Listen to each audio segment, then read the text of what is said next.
ఏం చేస్తాడు మనిషి?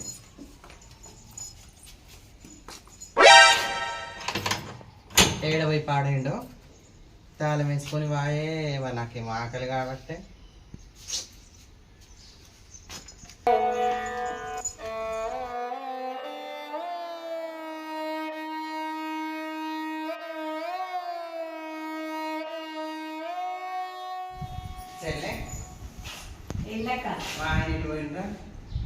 ఏమో అక్క నాకేం చెప్తుంది తాళం చేయట్లు ఇచ్చిపోయిందా? ఏ ఇయ్యలే ముండ కొడుకు ఎటు పోయిందో ఏమో తాళం చేయలేదు ఏం లేదు. ఇప్పుడు ఏడు ఉండాలిరా. అయ్యో పాపం గట్లనే పడిపోయిందక్క. అయ్యో నీకే పాపం అనిపిస్తాంది, నాకైతే వాళ్ళని చూస్తే సంప బుద్ధి అవుతుంది. పాపం పాడవాడ సంపేంత కోపం ఎందుకు వస్తుంది అక్క నీకు? అదో పని ఇదో పని చేయనే పట్టే, మంచిగానే ఉండనే పట్టే. ఎంతైనా నీ మొగడంత మంచోడు కాదు, తీయరాదే. నా మొగుడు అంతగానో ఏం మంచోడు తీయరాదక్క. నా మొగుడు గస ఉంటోడే. నీ మొగడు మంచోడు కాబట్టి మొన్న దసరకు మంచి మంచి చీరలు కొన్నాడు, నీ పిల్లలకు బట్టలు కొన్నాడు. ఆయన కొనుక్కోకున్నా కానీ మీకు కొన్నాడు. అంతకంటే మంచి మొగడు ఉంటాడా? తాగకపోతేనే మంచోడు, తాగుతే పొద్దున ఇల్లు ఉడతా అంటే ఏమంటాడు తెలుసా? నువ్వు ఉడవకే, ఒక్కసారే ఊడు, సాయంత్రం ఊడవకు, చీపురు అరుగుతుంది అని చెప్తాడు. ఇది 2 సంవత్సరాలు ఆయే, ఇప్పటి వరకు కూడా ఒక చీపురు కూడా కొనుక్కరాలి. తాగడానికి వందలు పెట్టుకుంటాడు. పొద్దున పేస్ట్ పెట్టుకుంటే కూడా గంత పెట్టుకోవద్ది అంటే గింత పెట్టుకోవాలంటాడు. ఓళ్ళకు గింత సబ్బు తీసుకురానంటే చిన్నది పట్టుకొని వస్తాడు. దాన్ని వారం రోజులు చేయాలంటాడు. ఓళ్ళు తక్కువ పడతాయి అనుకుంటానవా? పిల్లలు లేరా? అవన్నీ చెయ్యొద్దా? ఒకటేమో బట్టలు, సబ్బు లేదు, పేస్ట్ వద్దు. గింత పేస్ట్ 2 రోజులు చేసుకుంటాడా?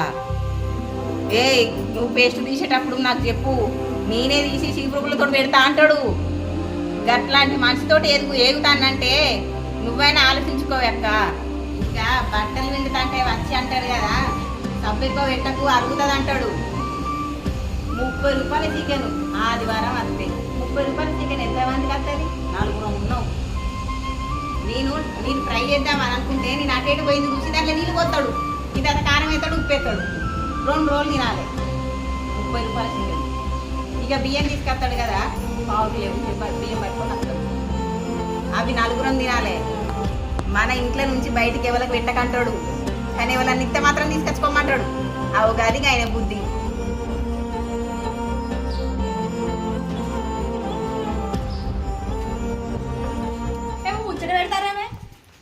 ఏం ముచ్చట్లున్నాయే? దాని మొగలు ముచ్చట నా మన ముచ్చటే మాట్లాడతాను. మనకి ఇంకేం పని? అందరి మొగుళ్ళ పరిస్థితికి అంతేనే. ఇంటింటికి మట్టిపోయి ఉంటది కానీ బంగారు పోయే వాళ్ళకు ఉంటారే. సరే గాని ఇంట్లోకి రానిలే, మాట్లాడుకుందాం. ఇంట్లోకి ఎందుకే ఉడకపోతుంది? ఇక్కడ చల్లగా ఉంది, ప్రశాంతంగా కూర్చుందా. సరేపా. అవునే అక్క, ఏం కూర వండినా ఇవాళ? ఏం వండినా? పప్పు వండినా. అమ్మ పప్ప నాకు పడదే. అగో పప్పు పడదా? ఏమైంది? పుండ్లైనాయి అన్ని. చూస్తే మంచిగా కనబడుతున్నా, పుండ్లేడైనా నీకు ఏడైనా అంటే గంటగానం అంటానవేది? మరి చెప్పినప్పుడు వినొచ్చు కదనే మీరు. అక్క పప్పు కాదు కానీ ఇంకేమన్నా కూరలు వండలేదానే? ఏం వండలేదే. రోజైతే 2-3 కూరలు వండుతావు కదనే. వండుతా గాని ఇవాళ ఏం తీసుకురాలే, అందుకని ఇంట్లో పప్పు ఉంటే ఇచ్చిన. సరే ఇంత పచ్చడి ఉంటే నన్ను పట్టుకురాపు. అబ్బా అదే చేతి నాకు ఇంత అన్నం ఉంటే పెట్టే. ముండ కొడుకు ఏడవేండో ఏమో, మళ్ళీ ఎప్పుడు వస్తాడో. నాకు ఏడికి పోయిందంటే ఏమో ఎవరిని పట్టుకొని తిరుగుతాడో.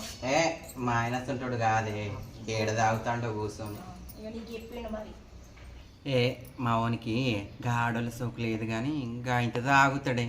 ఇక ఏ తలలో కూర్చున్నాడో పోయి.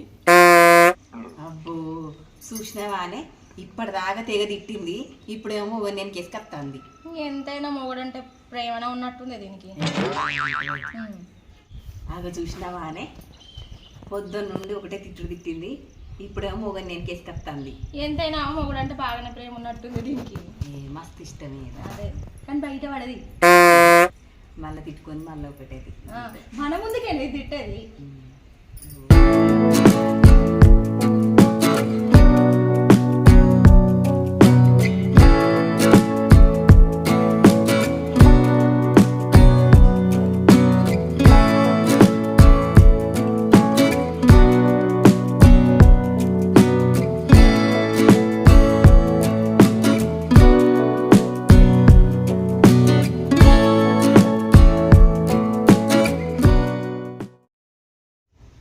ఏం చేస్తాను సప్పుడు చేస్తలేవు? ఏం చేస్తావు అని అడుగుతానవా? ఆకలి అవుతుంది కడుపులా, ఇంత రాధికను అన్నం పెట్టని అడుక్కొని తింటాను నువ్వు చేయవాటికి. ఏంది అడుక్కొని తింటానవా? ఇంతమంది మగవాళ్ళు ఉండగా నీకు అడక్క తినే కారణం ఏందే? ఇంట్లో వా, మంచిగా కమ్మగా అడుక్కొని తిందాం. దా లే.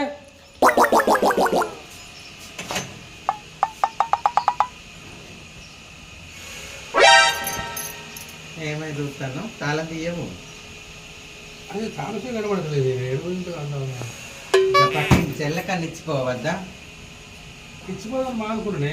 తప్ప ఆమె కూడా ఏమైనా పెట్టి వెళ్ళిపోయింది అనుకో, కూడా తీసుకొని ఇంట్లో వస్తే ఎట్లా? నీకంటే ఎక్కువ మతి మరప అయినా ఇంట్లో ఎండి దాసినావు బంగారమా? అట్లా కాదు పిచ్చిదానా, మన ఇంట్లో ఎండి బంగారం ఎక్కడ కానీ ఇప్పుడు కొత్త చెప్పులు తెచ్చిందే. గా చెప్పులు కూడా ఇంట్లో వేసుకొని తాళం వేసుకుంటావు, నిన్నే చూస్తాను. నీకేమనుకనే దొంగనికి చెప్పే లాభం. అబ్బో అందరినీ ఇలాగనే ఉన్నారు ఇక. అయినా నాకు తెలియకుండా నువ్వు చెప్పులు ఎప్పుడు కొన్నావు? నేను ఎప్పుడు కొన్న చెప్పులు కొనలే. నాకే పైసలు ఉన్నా ఆయన తెలవకుండా ఏమన్నా కొద్దిగా గుడిపోయినా, గుడిపోయి దేవుని కంటే దండం పెట్టుకున్నా. యువతలకా చూసానికి ఏమైనా పాత చెప్పులు కనవాలి, నాకు కొత్త చెప్పులు కనబడ్డాయి. అవి వేసుకొని వచ్చిన ఇక్కడ విడిచింది అనుకో, వాళ్ళని దొరకపోతే ఎట్లా, దొంగలను ఎత్తుకపోతే అని చెప్పి దాచుకున్నా గంటే. ఎవడైనా గుడికి పోతే దేవుని మీద భక్తి పెడతారు, ఈ చెప్పుల మీద భక్తి పెట్టుడేందయ్యా? అందుకే వెనకట సామెత పుట్టింది, చిత్తం శివుని మీద భక్తి చెప్పుల మీద అని. ఆడేవాడు నిన్ను చూసి చెప్పినట్టున్నాడు ఈ మాట. నేను మాత్రం చెప్పులు తెచ్చుకుందాని పోయినా గుడికి, దండం పెడదామని పోయినా. దండం పెట్టి వచ్చేవారికి ఏంటంటే ఉన్న చెప్పులల్లో ఇవే మంచిగా నీళ్ళకి మిలమిల మెత్తాని చూసినా. ఇక మరి ఎట్లా మొత్తం తెగిపోయేటట్టున్నాయి కదా, పుష్కరా దుడుకుని వచ్చిన. కానీ ఊకి ఇమ్మడే కేవలం ఇంటర్ ఇక్కడ నువ్వు ఒకటి మంచి తెచ్చిండే సంబరపడక ఓ కవి తెస్తావా అంటుంది. నేను చెప్పులు తెచ్చుకుని పోయినా గుడికి, మంచి దండం పెట్టి దానిపోయినా. దండం పెట్టుకుని వచ్చేవారికి ఏంది ఆ ఉన్న చెప్పులలో ఇదే నీళ్ళకి మిలమిల పెడతానే చెప్పులు నా ఎట్లా తెగిపోయేటట్టే ఉండే, అందుకని వేసుకుని వచ్చింది. మొత్తుకోకి ఇవాళ ఇంటర్ మళ్ళా తెలియదు పోలేదు. ఆగురు ఆగురు, నాకేదో ఫోన్ వస్తాను, మా ఆయన ఎత్తాను. హలో, ఏంది చెప్పు. ఏంది చెప్పులు పోయినాయా? నీ మతి మరుపు మొగాల కట్టే, నువ్వెక్కడిప్పినావో మర్చిపోయినట్టున్నావు. ఎక్కడిప్పినావు గుర్తు చేసుకో. గుడిపోయి గుళ్ళిప్పినవా?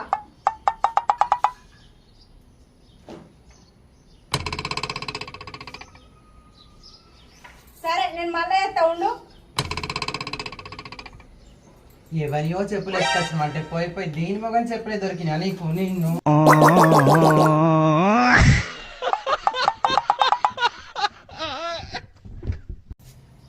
మీరు కూడా ఎవరైనా గుడికి పోతే మీ చెప్పులో ఎవరి చెప్పులు చూసి తీసుకొని రండి. వాళ్ళ వీళ్ళ చెప్పులు ఎత్తుకొచ్చారు, మీతో పాటు ఆ చెప్పులతో శనేశ్వరం కూడా వస్తుంది. అందరు నా మొగంలాగా కకృతి పడకండి.